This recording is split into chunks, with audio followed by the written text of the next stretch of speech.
estem on estem, sembla que poden faltar tot aquest conjunt de competències relacionades amb l'emprenedoria. Com podem fer-ho per crear un context adequat en les nostres organitzacions per fer que l'equip desenvolupi aquestes capacitats i aquestes competències, i com podem fer-ho per acompanyar-los en aquest procés i que vagin cap a aquesta direcció? A veure, de la meva manera, el que hem intentat el Jordi és anar construint la pel·lícula. Primer hem començat parlant d'aquest enfocament a canvi i exercicis. Hem continuat reflexionant sobre les organitzacions del segle XXI i com això es relaciona amb les organitzacions educatives. Hem analitzat quines competències calen a les persones i ara ens toca dir, bueno, i aquestes competències com les canviem. El mètode bèstia, el mètode allunyat dels valors nostres seria dir, si ara necessitem persones amb competències diferents a les que tenim als equips, perquè hem arribat a aquest punt o que hem arribat, fem fora aquestes persones i busquem persones amb les competències que calen. Una mica bèstia, no? Això no està d'acord en els valors. Parlant abans amb el Jordi deia, ostres, que el tercer sector sempre escolliu el camí difícil. És molt més difícil actualitzar i desenvolupar noves competències, però bueno, primera regla de canvi, una mica sortit ja en algunes sessions anteriors. No hi ha canvi ràpid, el canvi és lent, i el canvi en les persones sempre és lent. Requereix dedicació, requereix continuïtat, requereix la idea d'esforç continuat que produeix resultat després. Llavors, un canvi de cultura en una organització és el pitjor que pot tocar canviar. Però perquè és la part més interessant, la gestió del canvi, més divertit, interessant, no? Però el canvi de cultura, com deia el Pau, no és un event, no és una cosa que passa un dia. És un procés. Tu comences i potser acabes d'aquí 5 anys. Per tant, és bona idea començar el més abans possible. A més, tenint en compte que no llançarem la feina, perquè el que anem és a un canvi cap a una cultura d'adaptació als futurs canvis. No sé si m'esteu seguint.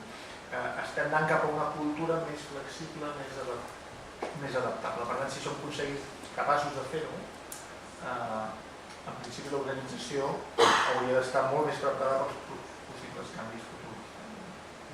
En aquest sentit, l'altre dia una de les entitats que estava aquí a la taula, amics de la gent gran, ens explicava, el Jaume Granja, com decisions que havien pres en el 2007 havien estat implementant-les i ara, 4 o 5 anys després, estaven veient els fruits de tot aquell esforç continuat. Llavors, les presses per un canvi cultural són males companyeres. El canvi cultural té que veure en la reflexió estratègica, en la visió, en els elements estratègics. Els elements estratègics es poden canviar i tant, però es poden canviar en temps, es poden canviar amb idees clares de cap a una mica del que estàvem dient. En aquest sentit, la resposta estratègica, el que dèiem abans, no és la resposta apta quan el que necessitem és una resposta operativa. Si algú està pensant de dir, ostres, a veure què puc fer per tancar millor l'any, crec que no toca un canvi cultural. No donarà temps.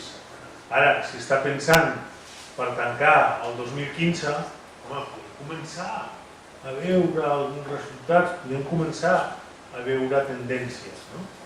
En aquest sentit, això és una primera reflexió. A l'hora de canviar competències, esforç continuat. Esforç continuat, canvi lent. I és una cosa que cal gestionar, perquè també aquest és un tema que també es parla molt a les organitzacions. És quan tu vols canviar una cultura, no pots deixar-ho i que ja es pagui, no? Agafes un dia, reuneixes a tothom i dius a partir d'ara la cultura és... Això no va així. No. Llàstima. Això no va així. Llavors, cal gestionar-ho. I la majoria de projectes de tot tipus, fracassen per no gestionar el canvi cultural, per no gestionar el canvi que provoquen les persones. I això hi ha una llista de cadàvers tremenda. Per tant, sigui el que sigui, si decidiu anar cap allà, diguem-ne, s'ha de gestionar. Hi ha tècnica per fer-ho, i ara contarem 4 pinzellades. D'entrada hi ha tècnica, però és molt artesanal. Cada organització és un món, i llavors tampoc us deixeu seguir per tècniques que valen per tothom. Al final, quan tu implantes un canvi i dius a la gent, nois, a partir d'ara la situació ha canviat, està superestudiat que això segueix una mica les fases que seguim en un dol. Primer la gent té un xoc, després ostres, jo fins ara estava fent això i tal. Després ve una part de negació, no, això a mi no m'ha fet, perquè jo soc un bon tècnic i estic aquí fent aquesta feina, això és per altres, i a mi no m'ha fet. Això és així. Després et dones compte que sí, ostres, doncs a mi sí que m'afecta, perquè m'han retallat el pressupost aquell. Llavors ve una part de frustració.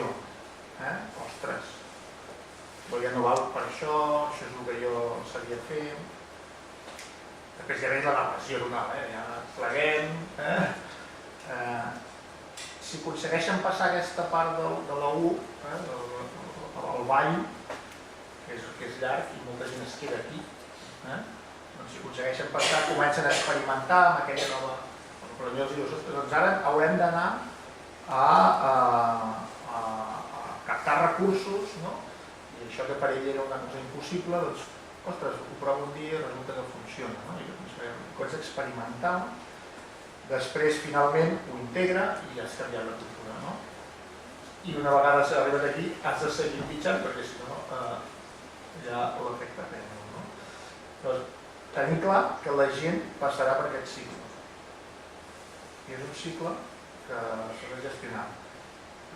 I evidentment tot canvi, número 1, comença perquè els que estan a dalt, els que volen impulsar, s'ho creguin. El primer és estar d'acord en el diagnòstic si anem a donar un tractament. Si no estem prou d'acord, com que és un canvi cultural, va per llarg i trigarem molt i costarà i la gent patirà, no comencis, si no ho tens clar. Per això és bo llegir els anuaris, etc. i tenir clar el context. Sobretot i així la lectura, jo em quedo el que deies del valor de l'exemple a l'hora de canviar. Hi ha elements en quant al canvi que també hi ha autors que han reflexionat molt i que estan presents. Si algú fes l'exercici, per exemple, d'agafar l'anuari 2013 del tercer sector social que hem fet aquest any i que hem presentat a principis d'octubre, i el llibre blanc que es va fer el 2003, han passat 10 anys, molts dels elements estan alineats quan no són coincidents. Què ha canviat perquè ara puguem estar en una sala reflexionant sobre els elements de canvi respecte a quan es va dir el 2003 elements que tècnicament ja es veia, ja es parlava d'evitar la dependència, de diversificar, ja es parlaven de molts temes que ara estan sobre la taula. Si anem a buscar un clàssic del canvi, com un autor més o menys conegut, per si algú després googlejar, que es diu Kotter, el pas número 1 per poder iniciar un procés de canvi és generar un sentit d'urgència respecte al canvi. Aquí, molt generar-lo, no cal que ja ens ho han generat. D'alguna manera, la diferència que hi ha al 2013 respecte al 2003 és que ja hi ha un cert consens col·lectiu d'aquesta necessitat, d'aquesta urgència de dir, escolta, com adaptem les entitats al segle XXI? Com les pensem? Com ho fem? Per tant, aquest és el pas 1 que, entre cometes, podem dir que és el primer pas en una estratègia clàssica de canvi, generar un sentit d'urgència. Després hi ha tota una sèrie, fins a 8 passos, no anirem un per un, però aquest primer és molt important. O sigui, si no creiem que és urgent canviar, no canvieu. És igual, deixeu. Això és molt important. Si no passes el pas 1, no vaig al pas 2.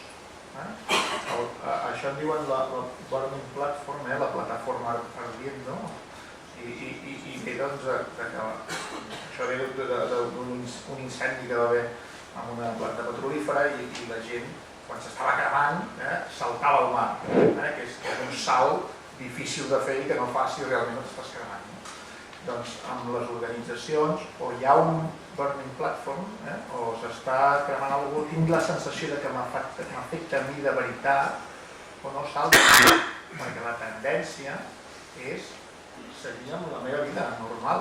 I llavors serà una crisi, em reduiré, treballaré menys, però no canvio de manera de treballar, no salto de la plataforma. Llavors, de fet, hi ha organitzacions que el que fan és forçar el canvi, és cremar una mica la plataforma, perquè la gent noti que allò li afecta. Que val la raó. Clar, mira, és que no hi ha diners per aquest projecte. Ja està. I al final de mes s'ha acabat. Això és un burning platform. S'acaba el projecte. No vull ara estendre's, perquè no es donaria temps, els 8 passos de Kotter. Sí que em quedo en un dels que hi ha entremig, que és generar una visió pel canvi. És a dir, has de ser capaç de convèncer l'equip, has de ser capaç de mostrar el lloc cap on anem. Per què volem desenvolupar aquestes competències en l'equip? És perquè és l'última neura de la direcció? Ara tenim que aprendre a comunicar? És perquè ara tenim que... Per què ens hem d'explicar? I ara ens hem de convertir tots en emprenedors? Sí, clar, ja surt cada dia al telediari. Ara hem de parlar de competències emprenedores perquè és l'última neura de la direcció? Hem de ser capaços de crear una visió de futur que sigui engrescadora. És a dir, volem desenvolupar aquestes competències en l'equip perquè volem transformar la societat i perquè volem tenir la potència de fer-ho des dels propis valors de sector. L'altre dia, quan sentia en aquesta mateixa taula parlar el Pere Pugès i parlava del procés, en aquest cas, de l'assemblea i de com havien anat generant aquesta visió i com havien anat engrescant, donava una il·lusió a partir de la visió de dir, bueno, i a partir d'aquí hi ha coses que no podem fer, que tenim que fer-ho amb competències diferents. Perquè portaven anys, en el fons són els mateixos que abans, però abans estaven esbarallats i ara hem aconseguit fer una manera... I explicava, il·lusionat com havia tirat endavant aquests elements de canvi. Crear una visió, comunicar-la i anar eliminant els obstacles i fer camí és important. Jo només per tancar un últim detall, el canvi es construeix esglaó. I teniu una expertícia que és bàsica per generar canvi, que és algo que hem après en aquests anys, gestionar projectes. Quasi tots els processos de canvi cultural es fan a partir de projectes, i els projectes tenen unes característiques específiques de gestió, i aquestes vosaltres, les entitats del sector, ho coneixeu molt bé, a vegades inclús massa, ens convertim en projectòpolis. Però analitzant la vostra experiència, teniu aquesta expertícia que servirà per canviar, per desenvolupar aquestes competències en els equips.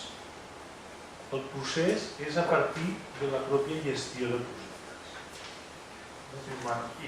I de nou, insistir en el paper del lideratge. Qui sigui